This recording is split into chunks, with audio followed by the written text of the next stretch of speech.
Everyone, welcome to this video. So guys, क्या आप ये सोच रहे हो कि आपका ग्रेजुएशन कंप्लीट होने के बाद क्या करना है और एक ऐसे पॉइंट पे हो जहां पे आपका ये एम है कि आपको हमारे देश के टॉप लॉ स्कूल माने के एनएलयू बैंगलोर से जो है अपनी लॉ की डिग्री परस्यू करनी है, जहां पे आपका ये सपना है कि आप देश के कुछ प्रीवियस जजेस and top most advocates and top most faculty से अपनी लॉ की डिग्री जो है हासिल करो। तो ये वीडियो में हम लोग डिस्कस करेंगे कि यहां तक कैसे पहुंचा जा सकता है।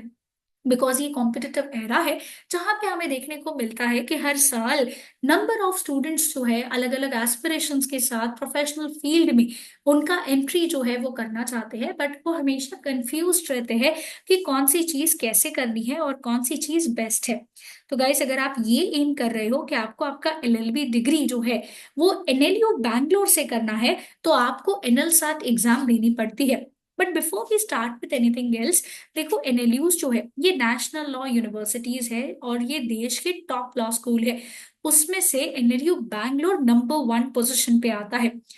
यूजुअली जो एनएलयूज है ये 5 ईयर एलएलबी कोर्स प्रोवाइड करते हैं, जहाँ पे आपको इंटीग्रेटेड प्रोग्राम होता है, जहाँ पे आप बीए या फिर बीबीए प्लस एलएलबी डिग्री जो है ये करते हो। देश में बहुत कम एनएलयूज ऐसे हैं जो 3 ईयर एलएलबी कोर्स प्रोवाइड करते हैं, और उसमें से जो पहला एनएलयू आता है वो है एनएलयू बैंगलोर, जो कंडक्ट करता है नेशनल लॉ एडमिशन टेस्ट, जहाँ पे एनएल सैट एग्जाम जो है ये कंडक्ट होती है, ताकि आपका एडमिशन इस 3 ईयर एलएलबी प्रोग्राम में हो सके।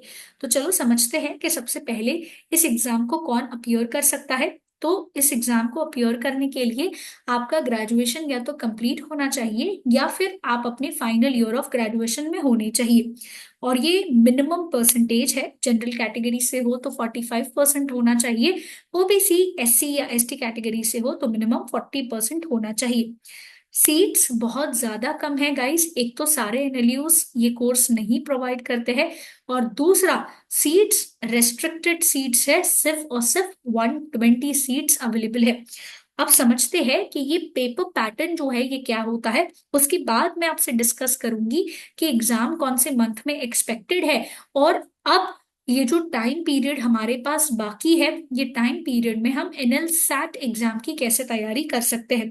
तो सबसे पहले पेपर पैटर्न जो है अगर हम देखें तो गाइस, एग्जाम आपका ऑफलाइन मोड में कंडक्ट होता है।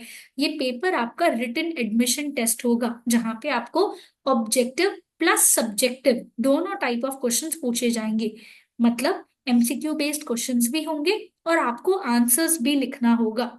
ये एग्जाम जो है 150 मार्क्स के लिए कंडक्ट होती है, जहां पे आपको दो पार्ट्स में सेक्शन वाइज जो है पूछा जाता है। पार्ट ए, जिसमें एमसीक्यू बेस्ड क्वेश्चंस आते हैं, 75 मार्क्स का 75 क्वेश्चंस आपको पूछे जाएंगे पार्ट ए में।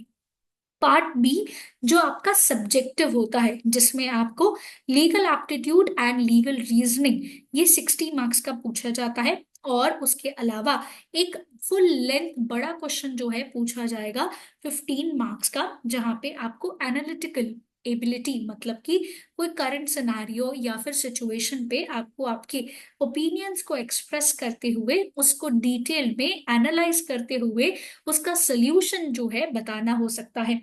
तो पार्ट ए में हर एक क्वेश्चन जो 1 मार्क कैरी करेगा, उसमें एडिशनल टॉप ऑन जो है ये होता है कि आपको नेगेटिव मार्किंग भी है, मतलब हर गलत आंसर जाने पे 0.25 मार्क्स डिडक्ट हो जाएंगे। नॉट ओनली दैट, इसमें अनआंसर्ड क्वेश्चंस की भी नेगेटिव मार्किंग है। अनआंसर्ड क्वेश्चन मतलब अगर आपने क्वेश्चन अटेम्प्ट नहीं किया, उसे ब्लैंक छोड़ दिया, इसमें भी केस में आपके मार्क्स डिडक्ट हो जाएंगे। सो एक जो टिप है, आंसर मार्क करके ही आना, अनअटेम्प्टेड मत छोड़ना, क्योंकि अनअटेम्प्टेड क्वेश्चंस के लिए भी नेगेटिव मार्किंग है। तो यहाँ पे आपको इंग्लिश, इसके अलावा लीगल जो है ये पूछा जाता है, और जीके करंट अफेयर्स आपको एमसीक्यू बेस्ड में आते हैं। सिमिलरली पार्ट बी में भी जो आपका लीगल एप्टीट्यूड और रीजनिंग है, वहां पे आपको 6 क्वेश्चन पूछे जाएंगे, 10 मार्क्स ईच के, और 15 मार्क्स का एक क्वेश्चन एनालिटिकल एबिलिटी के ऊपर होगा। और ये सब्जेक्टिव एंड ऑब्जेक्टिव दोनों जो कंबाइंड है, ये आपको 150 मिनट में क्या करने होंगे, कंप्लीट करने होंगे। विच मीन्स क्या, कि आपकी स्पीड जो है ये क्या होनी चाहिए, बहुत ज्यादा अच्छी होनी चाहिए। अब देखते हैं कि ये जो 4 मंथ्स है हमारे पास, इसमें हमें कैसे पढ़ाई करनी है।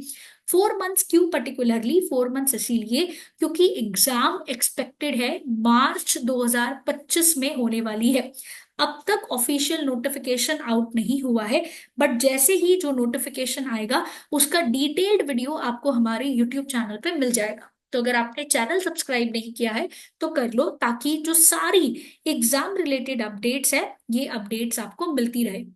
Now coming to the first month planning, के फर्स्ट मंथ में आपको आपके कंसेप्ट्स बिल्ड करने होंगे। एग्जाम पैटर्न और सिलेबस से फेमिलियराइज हो गए आप लोग। एक और डिटेल्ड वीडियो मैंने बनाया हुआ है एनएल सैट के ऊपर, लिंक मैं नीचे डिस्क्रिप्शन बॉक्स में डाल रही हूँ, उसको जाके देखिए। हर एक चीज डिटेल में टॉपिक वाइज मैंने उसमें डिस्कस करी हुई है।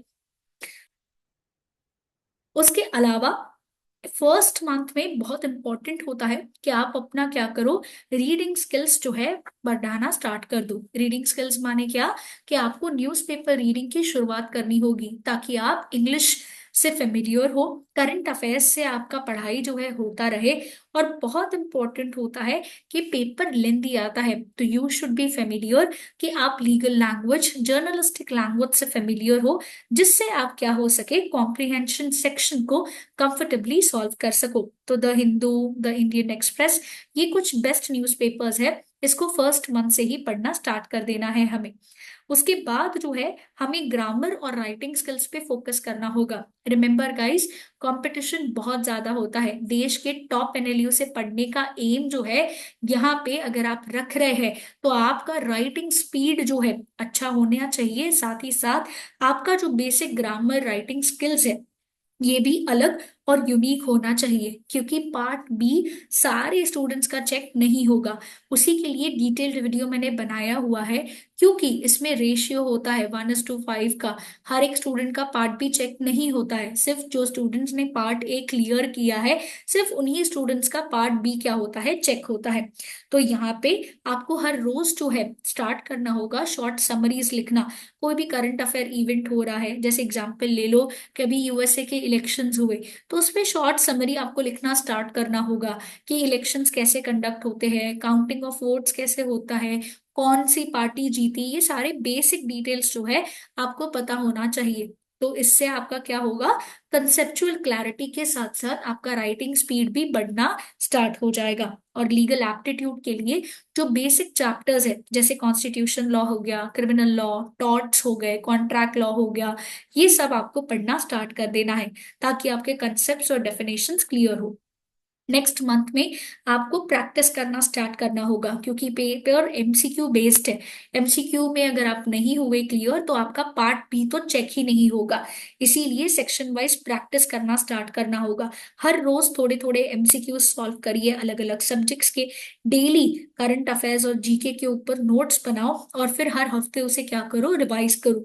और इसी के लिए बी एड केयर लेके आता है आपके लिए वीकली करंट अफेयर्स वीडियो, जहाँ पे हर हफ्ते जो भी इंपॉर्टेंट करंट अफेयर्स हुए हैं वो डिटेल में डिस्कस होते हैं, प्लस उसका एमसीक्यू भी आपको मिल जाता है। इससे क्या होता है कि आप जो है करंट अफेयर्स से ट्यून्ड अप भी हो, साथ साथ जो है जैसे ही प्रैक्टिस करना स्टार्ट करोगे, आपको टाइम मैनेजमेंट की समझ आना स्टार्ट हो जाएगी कि कौन से क्वेश्चंस ज्यादा टाइम कंज्यूमिंग होते हैं, आरसी कैसे पढ़ना होता है, उसमें से कैसे आंसर आइडेंटिफाई करना होता है, और कैसे इम्प्रूवमेंट करना है। ये आपका सेकंड मंथ का टारगेट होगा, जहां पे आप प्रैक्टिस और प्रॉब्लम्स जो है आपको समझ में आएंगी प्रैक्टिस करने से, और फिर उन प्रॉब्लम्स को सॉल्व करना आप स्टार्ट कर दोगे। नेक्स्ट मंथ में आपको फुल लेंथ मॉक टेस्ट जो है देना स्टार्ट करना है, ताकि आपको पता चले।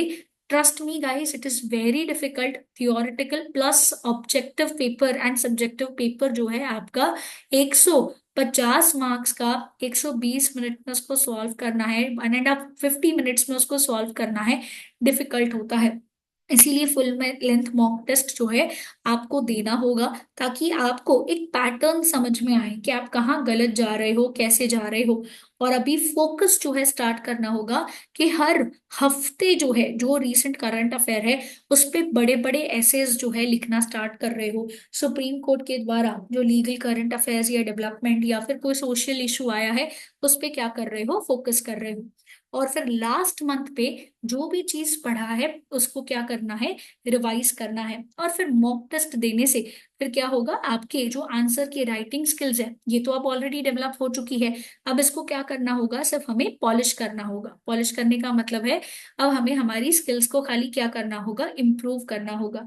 हमारे जो बड़े लॉन्ग लेंथ के क्वेश्चंस है, स्पेशली एनालिटिकल एबिलिटी का जो क्वेश्चंस है, इसमें हमारी आर्ग्यूमेंट्स इफेक्टिव होनी चाहिए। जिस तरीके से हम अपना ओपिनियन रखते हैं, they should be backed by strong arguments कि हम ऐसा क्यों बोल रहे हैं। और वो तभी हो सकता है जब आपका राइटिंग स्पीड तो आ चुका है आपके कंट्रोल में, अब आप क्वालिटी ऑफ आंसर्स पे क्या कर रहे हो, फोकस कर रहे हो। और सफिशिएंट टाइम होना चाहिए कि जो करंट अफेयर इवेंट्स हुए हैं उसको आप क्या कर सको, रिवाइज कर सको। बिकॉज उसके अलावा जो मेजर लीगल इश्यूज चल रहे हैं, सुप्रीम कोर्ट के जजमेंट्स आ गए हैं, वो सब आपको लास्ट मोमेंट पे क्या करने होंगे, रिवाइज करने होंगे। तो ये लास्ट के 4 मंथ्स बहुत ज्यादा इंपॉर्टेंट होते हैं। तो फटाफट से जो है आपको आपको डिसाइड करना है कि आपको क्या देश के टॉप एनएलयू से पढ़ाई करनी है और किस तरीके से आपका एम जो है ये होना चाहिए। फॉर मोर डिटेल्स, अगर आपको और कोई डाउट या कोई क्वेरी है तो आप हमारी ब्रांचेस विजिट कर सकते हो। हमारे ऑफलाइन कोचिंग सेंटर्स जो है Dombivli, Ghatkopar and Dadar branch situated है, ये एड्रेसेस है।